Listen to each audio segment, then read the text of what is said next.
অশান্ত বাংলাদেশ, বাংলাদেশের কোটা আন্দোলন নিয়ে কি চলছে আপনারা খবরে দেখছেন, উদ্বিগ্ন আছেন।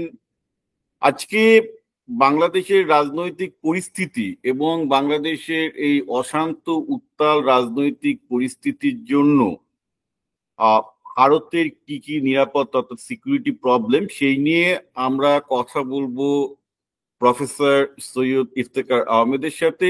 উনি এখানে আমেরিকান পাবলিক ইউনিভার্সিটির পলিটিক্যাল সায়েন্সের অধ্যাপক এবং আমেরিকার অনেক বিশিষ্ট সিকিউরিটি ইনস্টিটিউটের উপদেষ্টা। উনি আমেরিকাতেই পলিটিক্যাল সায়েন্সে পিএইচডি করেছেন এবং বাংলাদেশ ও সাউথ এশিয়ার বিভিন্ন নিরাপত্তা এবং সিকিউরিটি তার গবেষণার বিষয়। So welcome doctor Ahmed. আমরা অ্যাকচুয়ালি সবাই খুব উদ্বিগ্ন বাংলাদেশের পরিস্থিতি নিয়ে, এবং আজকে যে ইন্টারভিউটা আপনার সাথে করব সেটা কিছুটা তো বাংলাদেশকে যাতে ভারতের লোক আরো ভালো করে বুঝতে পারে, এটা একটা প্রথম উদ্দেশ্য। এবং দ্বিতীয় উদ্দেশ্য এটা যে বাংলাদেশের এই পরিস্থিতির জন্য ভারতের কি কি নিরাপত্তার সমস্যা বা সাউথ এশিয়ার কি কি নিরাপত্তার সমস্যা হতে পারে সেটাও আমাদের একটা আলোচনার বিষয়। আমি জানি যে ওটা আপনার গবেষণা এবং আপনার ফেভারিট টপিক, আপনি খুব বিশেষজ্ঞ এর ব্যাপারে। তো স্যার, আপনাকে প্রথমেই যে প্রশ্নটা করতে চাইছি যে আমাদের ভারতীয়দের কাছে, এগেন আমি এটাই বলছি যে ইন্টারভিউটা ভারতীয় অ্যাঙ্গেল থেকে হবে। আজকে ভারতের মিডিয়া এবং আমাদের কাছে একটা প্রথমে বড় প্রশ্ন হচ্ছে যে কোটা আন্দোলন এমন কি একটা বড় হলো যে তার জন্য এত বড় বিক্ষোভ। প্রায় আজকে যে শুনলাম এখনো পর্যন্ত বোধহয় মানে বোঝাই যাচ্ছে না, যেহেতু ঢাকা থেকে খবর আসছে না যে 150 না 300 না কতজন মারা গেছে, প্রচুর গুজব। তো আমি গুজবের মধ্যে যাচ্ছি না। প্রথমেই যেটা আমরা ভারতীয়রা বুঝতে পারছি না, আপনি যদি একটু হেল্প করেন, সেটা হচ্ছে এই যে 2018 সালে তো হাসিনা সরকার আন্দোলনের জন্য কোটা তুলে দিয়েছিলেন, আপনাদের মুক্তিযুদ্ধের যে কোটাটা ছিল। তারপর হাইকোর্টে গিয়ে 1 মাস আগে কোটাটা আবার বলবৎ হয়েছে, এবং হাসিনা সরকার বলছেন যে তারা সুপ্রিম কোর্টে গিয়ে রবিবারের মধ্যে গিয়ে আবার তারা অ্যাপিল করছেন। এবং তো এটা পৃথিবীতে সব দেশেই জানে যে একটা দেশের সরকারকে তার হাইকোর্ট সুপ্রিম কোর্ট মেনে চলতে হয়। এইখানে আমরা ভারতীয়রা বিশেষত সত্যি কথা বলতে কি খুব পারপ্লেক্সড এবং পাজল যে কি ইস্যুতে ছাত্র আন্দোলন করছে, যে ইস্যুতে হাসিনা সরকার তাদের অলরেডি রাজি হয়েছে, আগে তারা পিছু হটেছে, সরিয়েও দিয়েছে। হাইকোর্টে অর্ডার দিলে তো সরকারকে সেটা মানতে হয়, সুপ্রিম কোর্ট যতক্ষণের মতো রিভার্স না করছে সেটা তো সরকার করেছে।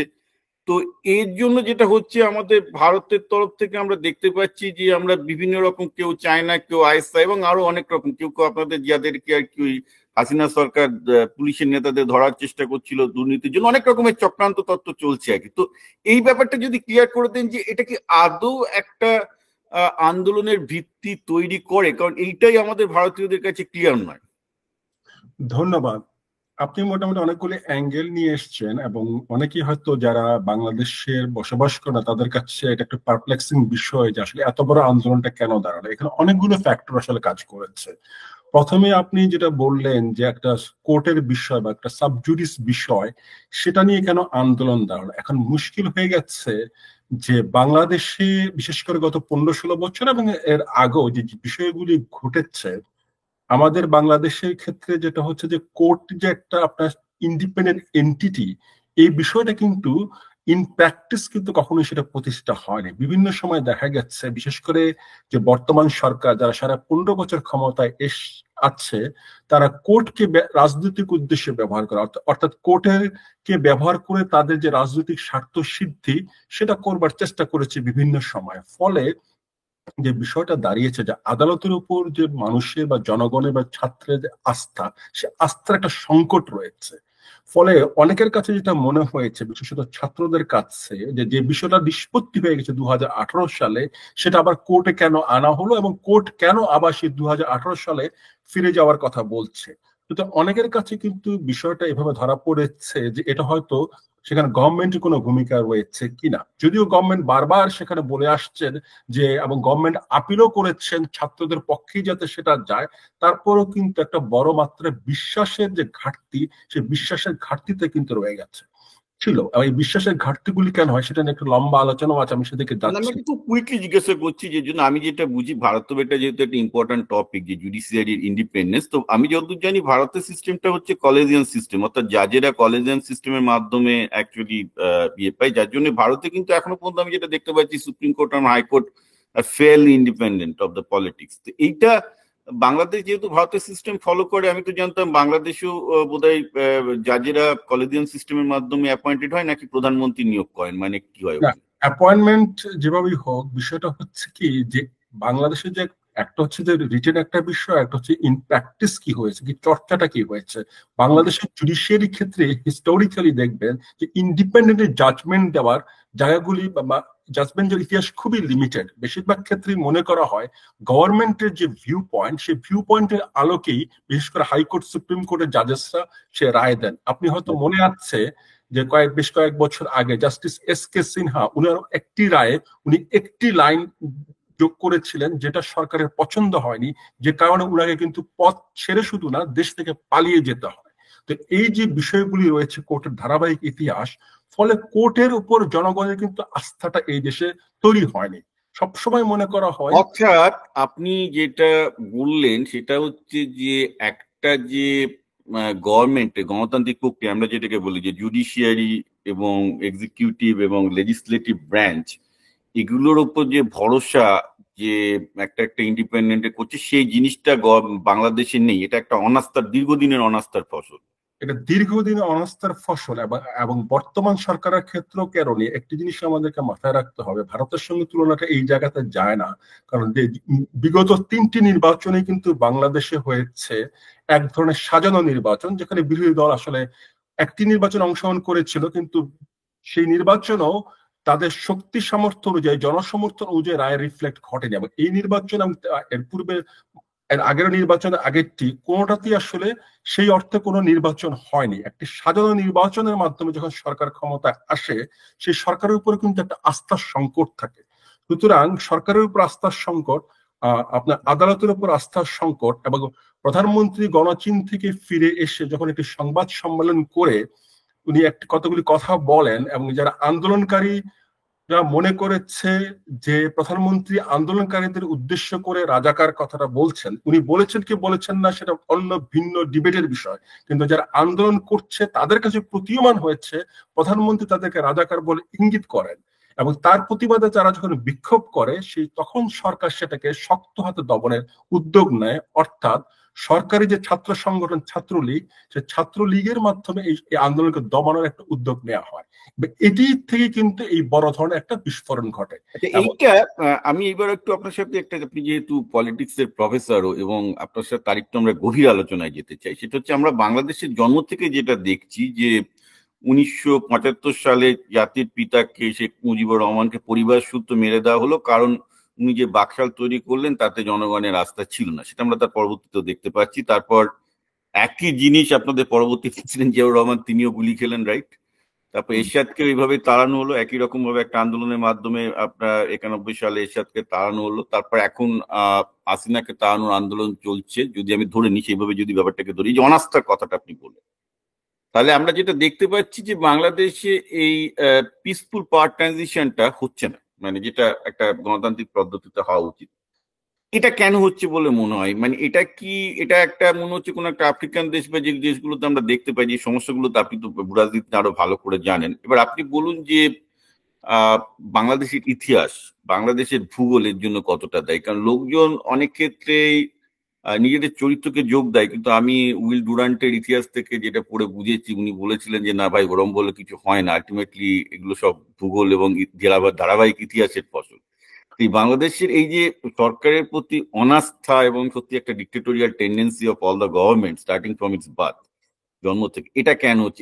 এটা তো আমার তো মনে হয় কোনো একটা নতুন কিছু না, এটা একটা ধারাবাহিক ভাবে চলে আসছে। তাহলে নিশ্চয়ই এর পেছনে একটা গভীর কারণ আছে, তা নাহলে তো এটা বারবার হতে পারে না। এটা কেন বারবার হচ্ছে? অবশ্যই আপনি তো একদম চমৎকার করেই বলেছেন আপনি যে এটা একটা ধারাবাহিক ইতিহাস রয়েছে। বাংলাদেশের সৃষ্টির শুরু থেকেই আপনার যে গণতান্ত্রিক যে চর্চা, তার একটা প্রবল অভাব লক্ষ্য করা যায়। পাকিস্তানের আমলে যে বাংলাদেশের যে গণ আন্দোলন গড়ে উঠেছিল, পাকিস্তানি অনেকের ভাষায় অভ্যন্তরীণ উপনিবেশিক শাসনের বিরুদ্ধে, তার একটা কিন্তু লক্ষ্য ছিল বাংলাদেশ হবে একটা ডেমোক্রেটিক রিপাবলিক, ডেমোক্রেসি বাংলাদেশে থাকবে। কিন্তু আমরা দেখলাম স্বাধীনতার অল্প সময়ের পরেই সেই গণতন্ত্রকে কিন্তু বিসর্জন দিয়ে একটি একদলীয় শাসন ব্যবস্থা এদেশে কায়েম করা হয়। তখন থেকেই কিন্তু গণতন্ত্রকে হত্যা করা হলো।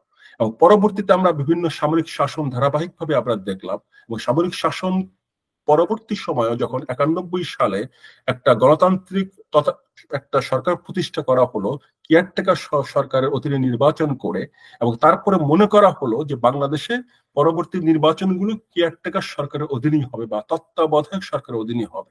কিন্তু আমরা দেখলাম দুটি বড় রাজনৈতিক দলে যখন ক্ষমতায় থাকলেন, বিএনপি এবং আওয়ামী লীগ, তারা সে তত্ত্বাবধায়ক সরকারকে পাশ কাটিয়ে নির্বাচন করার কিন্তু তারা চেষ্টা করেছেন এবং সফলও হয়েছেন। এবং পরবর্তীতে আপনি যে প্রথম যে প্রশ্নটা করলেন যে হাইকোর্টের উপর কেন মানুষের আস্থা নেই, এই সরকার ক্ষমতায় এসে তত্ত্বাবধায়ক সরকারকে কিন্তু একেবারে বাদ দিয়ে দেওয়া হলো এবং আপনার দলীয় সরকারের অধীনে নির্বাচন করার যে রীতি ছিল সেটাকে আবার পুনরায় ফিরিয়ে আনা হলো। এবং গণতান্ত্রিক ব্যবস্থা এটাই হওয়া উচিত। পৃথিবীর কোথাও কোনো গণতান্ত্রিক রাষ্ট্রে কিন্তু তত্ত্বাবধায়ক সরকারের অধীনে নির্বাচন না, করা হয় না। ইলেকশন কমিশন কি ইন্ডিপেন্ডেন্ট একটা ক্ষমতা থাকা উচিত বিশ্বাসযোগ্যতা থেকে। কিন্তু দেখুন, বাংলাদেশের আজকে প্রায় 53 বছর ইতিহাসে একটি রাজনৈতিক দলও এমন একটি নির্বাচন, ক্রেডিবল নির্বাচন করতে পারে নাই যে নির্বাচনে বিরোধী দল জয়ী হয়ে ক্ষমতায় আসতে পেরেছে, অথবা যেই নির্বাচনে যখন বিরোধী দল পরাজিত হয়েছে তারা বিজয়ী দলকে ওয়েলকাম করেছে, যেটা হচ্ছে গণতন্ত্রের একদম মূল ফান্ডামেন্টাল ভিত্তি। ফলে বাংলাদেশ আচ্ছা, আপনার প্রাতিষ্ঠানিক রূপ লাভ করতে পারেনি, এবং প্রাতিষ্ঠানিক রূপ লাভ করতে না পারবার ফলেই যে বিষয়টা দাঁড়িয়েছে যে একের পর এক সরকারকে এইভাবে বিদায় নিতে হচ্ছে বা সরকারের বিরুদ্ধে প্রবল আন্দোলন দানা বেঁধে। তাহলে এখানে আমি একটু গভীরে যেতে চাইছি। এটা তো একটা, আপনি যেটা বললেন, আমরা ইতিহাসটা জানছি এবং পরিষ্কারভাবে দেখা যাচ্ছে যে যে সরকারি ক্ষমতায় যাচ্ছে তাদের মধ্যে ফ্যাসিস্ট একটা প্রবণতা দাঁড়াচ্ছে, তারা বিরোধী পক্ষকে ধ্বংস করার চেষ্টা করছে, যেটা হাসিনা করছেন। আবার যখন বিএনপি ক্ষমতায় ছিল আমরা জানি যে হাসিনাদের সবাই বোমা মেরে তাদেরকে মেরে ফেলার চেষ্টা হয়েছিল, right? That was back in 2006-7। তো এখানে প্রশ্ন হচ্ছে যে এখানে পার্টিগুলোর মধ্যে এই ফ্যাসিস্ট প্রবণতা কেন আসছে? এর জন্য কি, আমি আবার জিজ্ঞেস করছি, কি কোন একটা ভূরাজনৈতিক কারণ দায়ী? তার এর পেছনে কি বিদেশি শক্তির হাত আছে, নাকি এর জন্য দায়ী বাংলাদেশের সংবিধানে ভুল আছে? একজন রাজনীতি প্রফেসর হিসেবে আপনি কি মনে করেন যে আসল ভুলটা কোথায়? দুটো দিক রয়েছে এখানে। একটি হচ্ছে যে আপনার গণতান্ত্রিক সংস্কৃতি এবং গণতন্ত্রের যে চর্চা, সেটা বাংলাদেশের রাজনীতিবিদরা বা গণতান্ত্রিক সংস্কৃতি বলতে যেটা বোঝায়, গণতান্ত্রিক মনন বলতে যেটা বোঝায়, সেই চর্চার বিষয়টা বাংলাদেশে তারা গড়ে তুলতে পারেনি। প্রধান কোনো রাজনৈতিক দলের অভ্যন্তরে কিন্তু গণতন্ত্রের চর্চা আমরা দেখি না। পুরোটাই কিন্তু নির্ধারিত হয় এক এক ব্যক্তির ইচ্ছা অনিচ্ছা অনুযায়ী।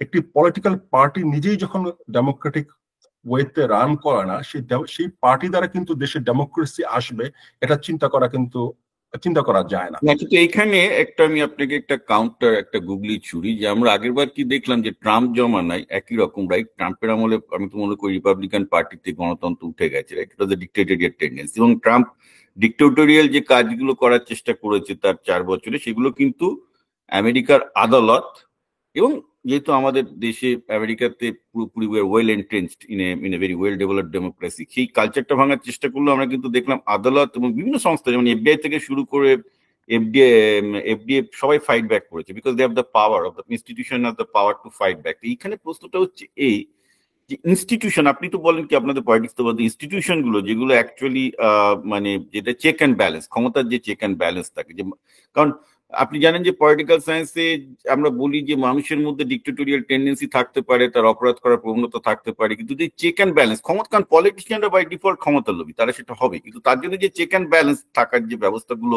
গণতন্ত্রে থাকে, যে ইনস্টিটিউশন গুলো তৈরি করা দরকার চেক অ্যান্ড ব্যালেন্সের জন্য, এগুলো কি বাংলাদেশের সংবিধানে নেই, নাকি এগুলো গড়ে তোলা যায়নি? সংবিধানে না, এগুলি আসলে গড়ে উঠেনি, গড়ে তোলা যায়নি, এবং এর কিছু অনেকগুলো কারণ রয়েছে। প্রথম কথা হচ্ছে যে একটু আপনার সাথে ডিফার করে, ডোনাল্ড ট্রাম্প বা রিপাবলিকান পার্টির সাথে কোনো তুলনাই হয় না আওয়ামী লীগ বা বিএনপির মধ্যে যে অবস্থা। রিপাবলিকান পার্টির যে মেকানিজমে চলছে, আপনি যতই তাদেরকে নেতিবাচক বিশেষণ অভিহিত করুন, বাংলাদেশের রাজনৈতিক দলগুলোর সঙ্গে তুলনায় এরা মাচ মোর ডেমোক্রেটিক। শুধু এই আলোচনাটা এখানে আসলে মানে মিনিংলেস আমার কাছে মনে হয়। তো বাংলাদেশে যেটা হয়েছে, আপনার প্রাতিষ্ঠানিক কাঠামোর লাভ না করবার আরো কারণ যেগুলি রয়েছে, তার মধ্যে হচ্ছে সামন্ততান্ত্রিক সংস্কৃতির একটা প্রবল উপস্থিতি কিন্তু রয়েছে। এছাড়াও আপনি দেখবেন যে সমস্ত রাষ্ট্রে গণতন্ত্রের প্রাতিষ্ঠানিক রূপ লাভ করেছে, সেটা ইংল্যান্ডই হোক বা ভারতবর্ষই হোক, পলিটিক্যাল পার্টিগুলো কিন্তু কতগুলো ফান্ডামেন্টাল প্রিন্সিপালে তাদের মধ্যে একটা কনসেনসাস রয়েছে, ন্যাশনাল এবং ইন্টারন্যাশনালি রাষ্ট্রের ফান্ডামেন্টাল প্রিন্সিপাল কি হবে। যেমন ভারতবর্ষের ক্ষেত্রে মহাত্মা গান্ধী হচ্ছে father of the nation, for example secularism, কতগুলি ভিত্তিতে আপনার কংগ্রেস, বিজেপি, লেফট ফ্রন্ট এরা কিন্তু ঐক্যমত্য। কিন্তু বাংলাদেশের ক্ষেত্রে দেখা যাচ্ছে যে রাষ্ট্রের ফান্ডামেন্টাল প্রিন্সিপাল কি হবে, সেখানে সেকুলারিজমের রোল কি হবে, ইসলামের রোল কি হবে, এমনকি ন্যাশনাল আইডেন্টিটিটা কি হবে, সেই ন্যাশনাল আইডেন্টিটির প্রশ্ন কিন্তু দুটি দল দুটো বিপরীত বিরুদ্ধে অবস্থান করছে।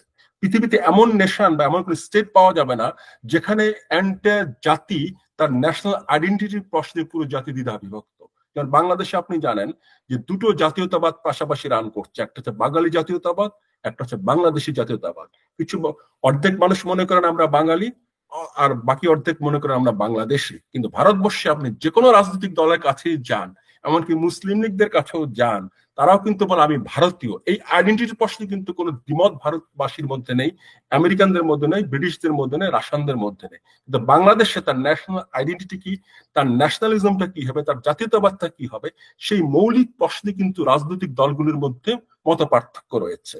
ফলে অভ্যন্তরে যেমন একদিকে গণতন্ত্র নেই, অন্যদিকে জাতিকে বা নেশনকে কিভাবে ধারায় পরিচালিত করতে হবে সেইখানে যেহেতু আপনার ঐক্যমত্য নেই, প্রতিটি রাজনৈতিক দল, আই মিন যে মূলধারার যে রাজনৈতিক দল, বিশেষত প্রধান দুটি রাজনৈতিক দল, তারা চেষ্টা করে তাকে ওই অগণতান্ত্রিক পন্থায় হলো নেশনকে সেইখানে নিতে হবে। কারণ গণতন্ত্র থাকলে হয়তো তার ন্যাশনালিজম, তার ন্যাশনাল আইডেন্টিটি তারা এস্টাবলিশ করতে পারবে না। এই যে মাইন্ডসেট গুলো, এগুলো কিন্তু গণতন্ত্রকে প্রাতিষ্ঠানিক রূপ দেওয়ার ক্ষেত্রে প্রতিবন্ধক হিসাবে কাজ করছে বাংলাদেশে। আচ্ছা, এইটার ক্ষেত্রে হয়তো আপনার এই পয়েন্টের সাথে হয়তো অনেকে রাজি নাও হতে পারে। যেমন আমার মনে হয় ভারতে একটা সেকুলার ন্যাশনালিজম ভার্সেস হিন্দু ন্যাশনালিজমের লড়াই আছে, বাট আমি ওই প্রসঙ্গে যাচ্ছি না, কারণ এটা আমাদের ফোকাস বাংলাদেশে আজকে। তো সেই প্রসঙ্গে বলি যে ভারতের দিক থেকে আর একটা খুব প্রশ্ন উঠে যাচ্ছে এক্ষেত্রে, সেটা হচ্ছে এই যে বাংলাদেশে আমরা যেটা সবাই মিলে দেখছি অবাক হয়ে, যে বাংলাদেশে ভারত বিরোধিতা, অর্থাৎ অ্যান্টি হিন্দু, অ্যান্টি ইন্ডিয়ান যে মেন্টালিটি, মাইন্ডসেট, এবং এবং সবাই বলছে যে হাসিনা সরকার অ্যাকচুয়ালি ভারতের ভ্যাসাল স্টেট হয়ে গেছে, মানে একটা অনুগত ভ্যাসাল স্টেট হয়ে গেছে। এটা একটা বড় কারণ, অনেকে বলছে যে তার কারণে হাসিনা প্রতি রাগ বৃদ্ধি হয়েছে।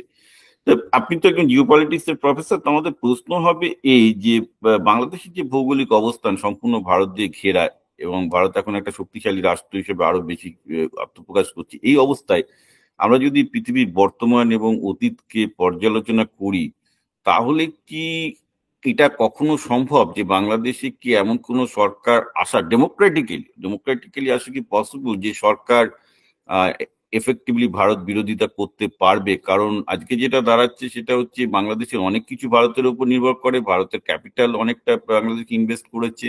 এই যে একটা পরিস্থিতি, এই পরিস্থিতিতে বোধ বাংলাদেশি ক্যাপিটাল, ইন্ডিয়ান ক্যাপিটাল এবং ইন্ডিয়ান যে ন্যাশনাল সিকিউরিটি ইন দেশে দিল্লি, এই যে তিনটেকে যদি আমি অ্যাক্সিস ধরি, এদের পক্ষে কি কোনো বাংলাদেশের ডেমোক্রেটিক সরকারকে ওয়েলকাম করতে পারে যে সরকার ভারত বিরোধী হবে? কারণ আমার এখানে একটা মনে হচ্ছে যেন একটা দ্বন্দ্ব, আর একটা দ্বন্দ্বের সৃষ্টি হয়েছে, যে বাংলাদেশের জনগণ যে টাইপের সরকার চাইছে সেই টাইপের সরকার হয়তো বা ভারত বা বাংলাদেশের পুঁজি এবং দিল্লির সরকার নাও চাইতে পারে। তো এরকম যখন অবস্থা, এটা কি মানে আপনার রাজনৈতিক বিশেষজ্ঞ হিসেবে কি মনে হয়, একজন সিকিউরিটি এক্সপার্ট, যে ইজ দ্যাট পসিবল যে ভারত বিরোধী কোন সরকার বাংলাদেশে আসবে কিনা, এটি মানে মানে ডেমোক্রেটিক্যালি ইলেক্টেড হয়ে কোনো ভারত বিরোধী সরকার মানে বাংলাদেশে ডাকাতে আসা সম্ভব কিনা ভারত প্র্যাকটিক্যালি?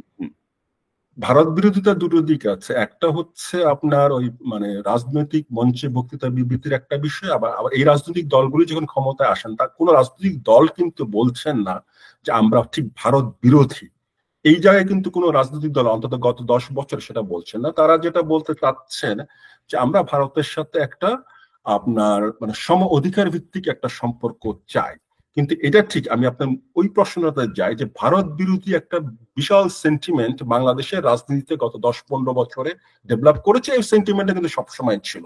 এটাকে বলতে হলে আমাকে যদি একটু সময় দেন, আমি একটু হিস্টোরিক্যালি না, যে এটা আমার মতে ভারতের সবার জানা উচিত, কারণ অনেকেরই অনেক চক্রান্ত তত্ত্বে বিশ্বাস করেন। তো এইটা একটা ডেফিনেটলি খুব ইম্পর্ট্যান্ট একটা ভারতের পক্ষে জানা, ভারতের যারা দর্শকরা দেখছেন, যে কি করে এটার হিস্টোরিক্যাল সিনথেসিসটা কি। কারণ ভারতীয়দের মতে যেহেতু 71-এর যুদ্ধে ভারত স্বাধীনতা করতে বাংলাদেশকে সাহায্য করেছিল, যেহেতু বাংলাদেশিদের ভারতের প্রতি কৃতজ্ঞ থাকা উচিত। তারা দেখছে যে আমি তো দেখি যে কলকাতার সমস্ত হাসপাতালে 50% বেশি বাংলাদেশ থেকে চিকিৎসা করাতে আসছে, যে নো যে বাংলাদেশ ভারতের উপর বাংলাদেশের লোকজন সবকিছু করতেই পারে, ভারতের উপর নির্ভর করতে হয়, মানে এমন অবস্থা ভারত থেকে পেঁয়াজ না হলে তাদের ঈদ হবে না, এরকম তো অবস্থা।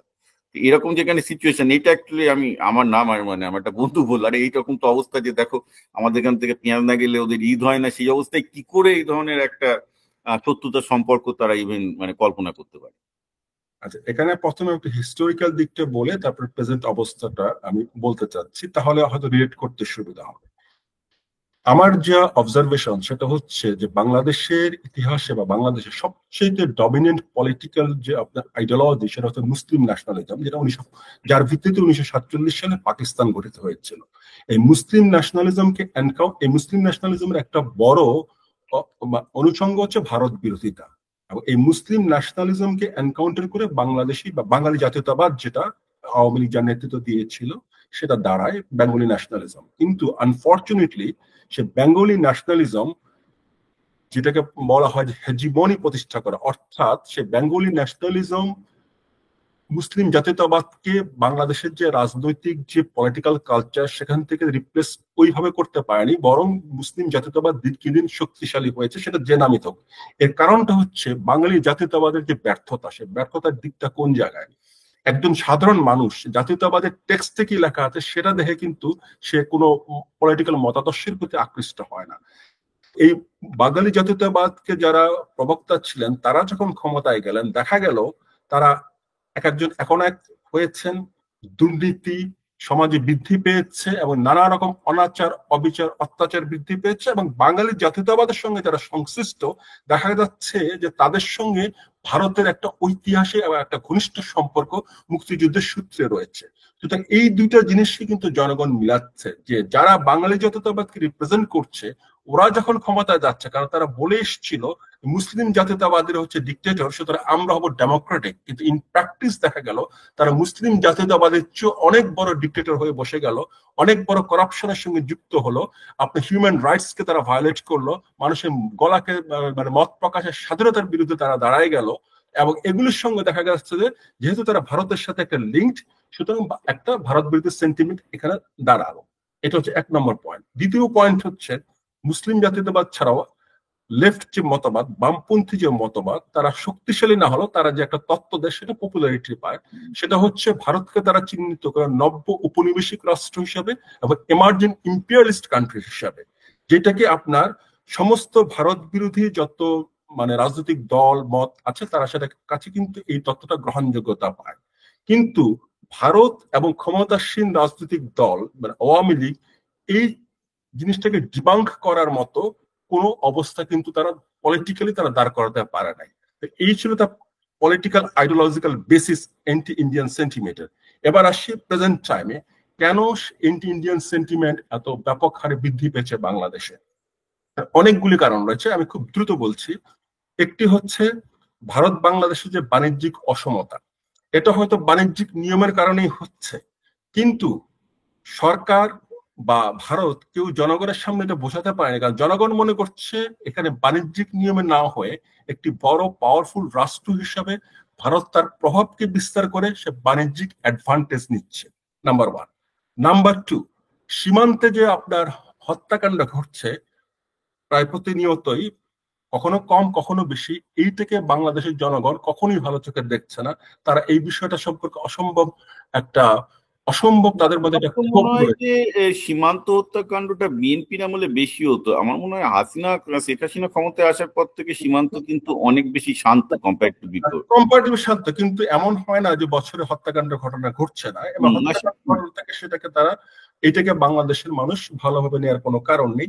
এই বিষয়গুলো এবং এগুলিকে এলিমিনেট করার যে উদ্যোগ সেগুলো কিন্তু ভারত থেকে, বাংলাদেশের মানুষের পারসেপশনের কথা বলছি, ইন রিয়েলিটি যেটাই হোক, তারা মনে করছে ভারত সেরকম উদ্যোগ নিচ্ছে না।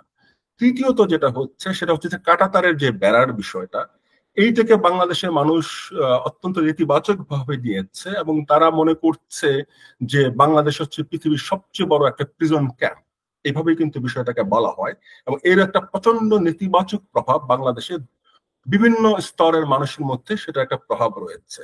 তারপরে দেখুন যে এই যে ট্রানজিট এবং ট্রান্সশিপমেন্টের বিষয়, বাংলাদেশের মানুষের কিন্তু ইন জেনারেল ভারতকে ট্রানজিট দেওয়ার ক্ষেত্রে কোনো সমস্যা নেই, কিন্তু যখন তারা দেখতে পাচ্ছে যে ভুটান এবং নেপালে যখন বাংলাদেশ কানেক্টিভিটি চাচ্ছে সেটা কিন্তু এখন পর্যন্ত দেওয়া হচ্ছে না, তখন সেটাকে তারা মনে করছে ওই যে বামপন্থীরা যেই এই ট্রানজিটের প্রসঙ্গে একটা কথা বলি, কারণ এই এখন ভারতের বিভিন্ন মিডিয়াতে যেভাবে আপনাদের এই ব্যাপারগুলো আসছে, অনেক ক্ষেত্রেই মনে করা হচ্ছে যে এই বর্তমান ছাত্র আন্দোলনের পেছনে হয়তো চীন আইএসআই কে দিয়ে এটা করাচ্ছে, কারণ এইভাবে আমি খবরটা পেলাম। and এটা চক্রান্ত তত্ত্ব হতে পারে, আমার কাছে কোনো ডেফিনিটিভ প্রুফ নেই, আপনি সিকিউরিটি এক্সপার্ট, আপনি বুঝতে পারবেন। And it's related to that transit.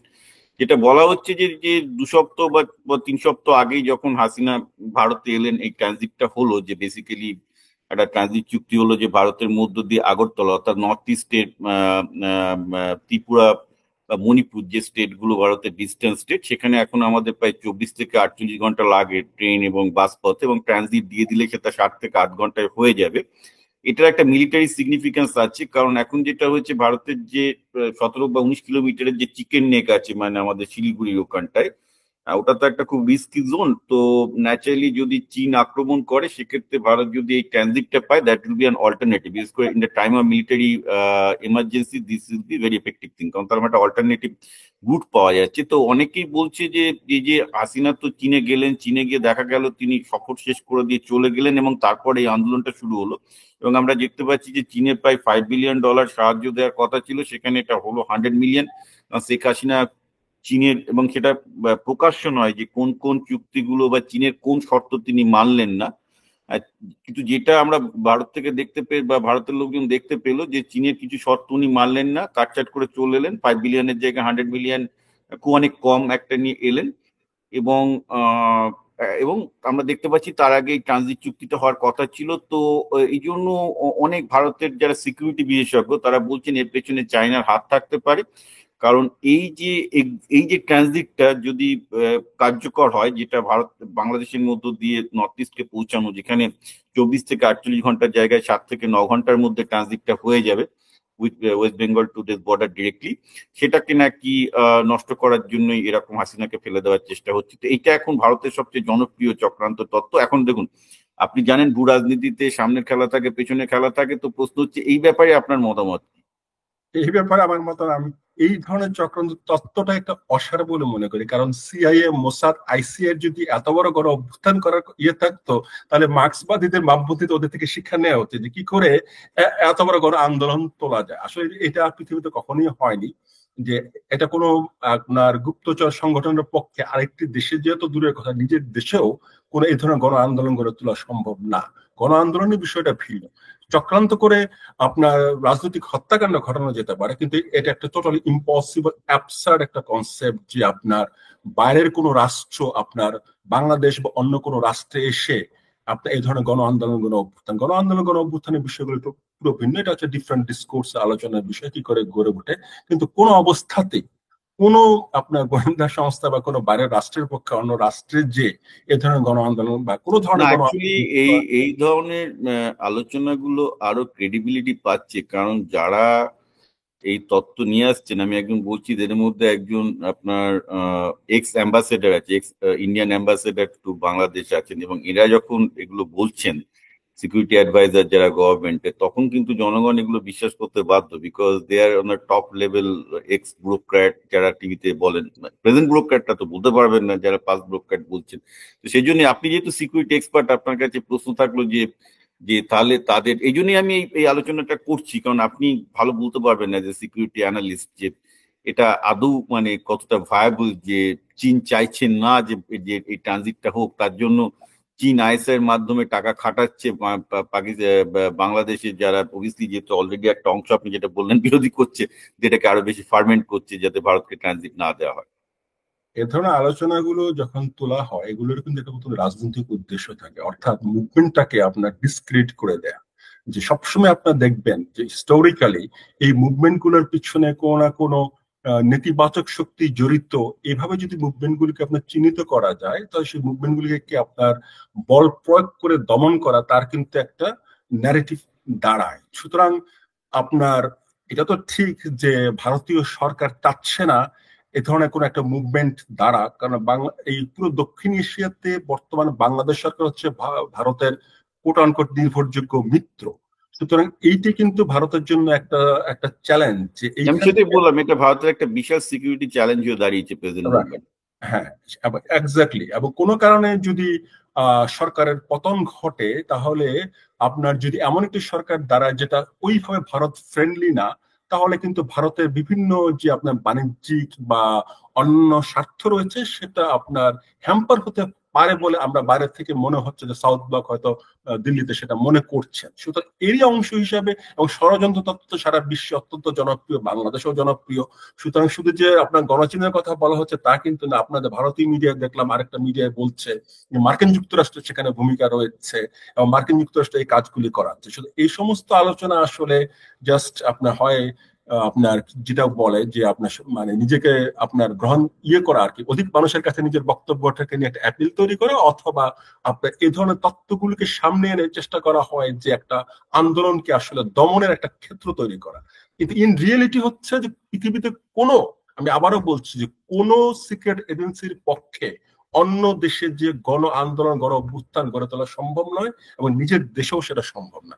এটি হচ্ছে ভিন্ন বিষয়। হ্যাঁ, কিন্তু এখানে আপনাকে আমি আর একটা বলি, এটা যেমন ভারতের অ্যাঙ্গেল থেকে যে চক্রান্ত তত্ত্ব আসছে, আপনাদের বাংলাদেশের ভেতর থেকেও যে চক্রান্ত তত্ত্ব উঠে আসছে কিছু আপনাদের বাংলাদেশের বুদ্ধিজীবীদের কাছ থেকে, তারা বলছেন যে রিসেন্টলি লাস্ট 2 মাসে শেখ হাসিনা সরকার পুলিশ এবং সেনাবাহিনীর আপনাদের বেশ কিছু কর্মকর্তার বিরুদ্ধে দুর্নীতি বিরোধী অভিযানে বেশ বড় বড় রাঘব বোয়ালরা ধরা পড়ছিল।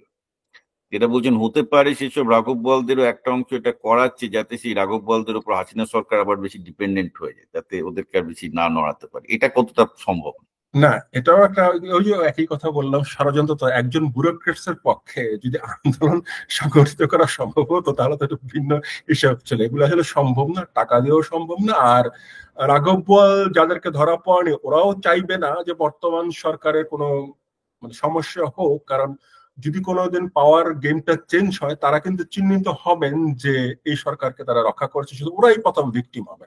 শুধু এখানে ষড়যন্ত্র তত্ত্ব আসলে বিষয়টা না, এখানে আসলে পুরো ছাত্রছাত্রী সমাজ আসলে ক্ষেপে উঠেছে এই সরকারের বিরুদ্ধে। এর এর শুধু যে আপনার কোটাকে কেন্দ্র করে তা কিন্তু নয়, অনেকগুলি কারণে আপনার ডিসকন্টেন্ট রয়েছে। আমি দু একটা কথা খুব দ্রুত বলে শেষ ছেড়ে দিচ্ছি এই জায়গাটাতে। একটা হচ্ছে যে আপনার বললাম যে 3টা নির্বাচন হয়েছে, সে 3টা নির্বাচন একটু গ্রহণযোগ্য নির্বাচন হয়নি। তারপর ক্ষমতায় আসবার পর আমরা যেটা দেখছি যে আপনার বিরোধী মতকে দমন করবার, নানা বিষয়ে কথা বলা যাচ্ছে না, এ ধরনের কতগুলো অবস্থা তৈরি করেছে। মানবাধিকার লঙ্ঘন প্রচন্ড ভাবে রয়েছে। পাশাপাশি জিনিসপত্রের যে আপনার একদিকে দাম অনেক বেড়ে গেছে, সে বেড়ে গেলেও জনগণের সমস্যা ছিল না, কিন্তু যখন দেখছে যে যারা রুলিং পার্টির সঙ্গে সংশ্লিষ্ট ব্যক্তিবর্গ আঙ্গুল ফুলে শুধু বটগাছ বিশাল আকৃতি ধারণ করছে, অর্থাৎ ভয়ঙ্কর রকম দুর্নীতির সঙ্গে যুক্ত, এবং সেই রুলিং পার্টির যারা নেতা কর্মীদের সামন্ত প্রভুর মতো আচরণ, সেগুলি মানুষের কিন্তু দিনের পর দিন হার্ট করেছে। সুতরাং এগুলোর কিন্তু একটা ভয়ঙ্কর বিস্ফোরণ আমরা দেখতে পাচ্ছি এই মুভমেন্ট গুলোতে। আপনাকে একটা শেষ প্রশ্ন করি করে আমি এটাকে করছি, সেটা হচ্ছে যে আপনার কি মনে হচ্ছে যে হাসিনা সরকারের পতন হতে পারে? আমরা এরশাদের সময় বা সোভিয়েত ইউনিয়নের কোলাপসের সময় বা রোমানিয়া, যখনই কোনো ডিক্টেটরের কোলাপস হয়েছে, এটা আমি অবজার্ভ করেছি যে তখন সেই এই জন্যই হয়েছে যে সেই ডিক্টেটরের নির্দেশ কিন্তু তার পুলিশ বাহিনী এবং তার সেনাবাহিনী পালন করেনি, অর্থাৎ সেনাবাহিনী এবং পুলিশ বাহিনী ব্যারাক থেকে বেরোয়নি, যেটা আমরা বলি জনগণকে জনগণের স্টেপটিতে দিতে হয়েছে। তো আমরা দেখতে পাচ্ছি যে গত দুদিনে ঢাকাতে ট্যাঙ্ক এবং হাসিনার অনুগত কিন্তু সেনাবাহিনী এবং পুলিশ বাহিনী তার অনুগত আছে এখনো পর্যন্ত, যা খবর পাওয়া যাচ্ছে। তো সেটা দেখে মনে হচ্ছে হয়তো হাসিনা সরকারের পতন হবে না, এটা আমার নিজস্ব মনে হচ্ছে। তো আপনার কি মনে হয়? আপনি তো এই বাংলাদেশকে আরো ভালো চেনেন, আপনি এরশাদ সরকারের পতন দেখেছেন, যে এবার কি আপনার মনে হয় যে হাসিনা সরকারের পতন হবে না আগেরবারের মতো এবারও উনি এই আন্দোলনকে সার্ভাইভ করবেন? আপনি প্রশ্নের মধ্যে উত্তর দিয়ে দিয়েছেন। বাংলাদেশে এবং পৃথিবীর অন্য দেশে প্রযোজ্য, তখনই সরকারগুলি পতন ঘটেছে। এবং এমনকি সোভিয়েত ইউনিয়নের জারের সময় যখন তার সিভিল এবং মিলিটারি ব্যুরোক্রেসি তার থেকে সমর্থন উইথড্র করে নিয়েছে, অর্থাৎ রাষ্ট্র যখন সরকারের পাশে আছে তখন সরকারের পতন ঘটেছে, এরকম নজির কিন্তু একেবারে অলমোস্ট জিরো। হ্যাঁ, এবং শাহের পতনও কিন্তু একইভাবে ঘটেছে ইরানে। সুতরাং পুরো বিষয়টা নির্ভর করে যে রাষ্ট্রযন্ত্র, যেটাকে আমরা বলি এক কথায় সামরিক বেসামরিক আমলাতন্ত্র, এ সরকারের সাথে আছে কি নাই। সুতরাং এবং সামরিক বেসামরিক আমরা তখনই সমর্থন উইথড্র করেছে ইতিহাস দিকে যদি আপনারা তাকাই, তখন প্রবল গণ আন্দোলন তৈরি হয়েছে যে রাষ্ট্রযন্ত্র আর ফাংশন করতে পারছে না, সরকার আর ফাংশন করতে পারছে না। সুতরাং ওই ধরনের গণ অভ্যুত্থান বা গণ আন্দোলন যদি গড়ে ওঠে, তাহলে অটোমেটিক রাষ্ট্রযন্ত্র দেখা গেছে যে নিষ্ক্রিয় হয়ে যায়। তো ওই জায়গায় না যাওয়া পর্যন্ত যে বর্তমানে যে স্ট্যাটাস কো রয়েছে সেটাই বজায় থাকবে বলে আমার কাছে মনে হচ্ছে। আচ্ছা, প্রফেসর আহমেদ, আপনাকে অনেক ধন্যবাদ। ধন্যবাদ। আমরা এবার ইংলিশটাই করবো।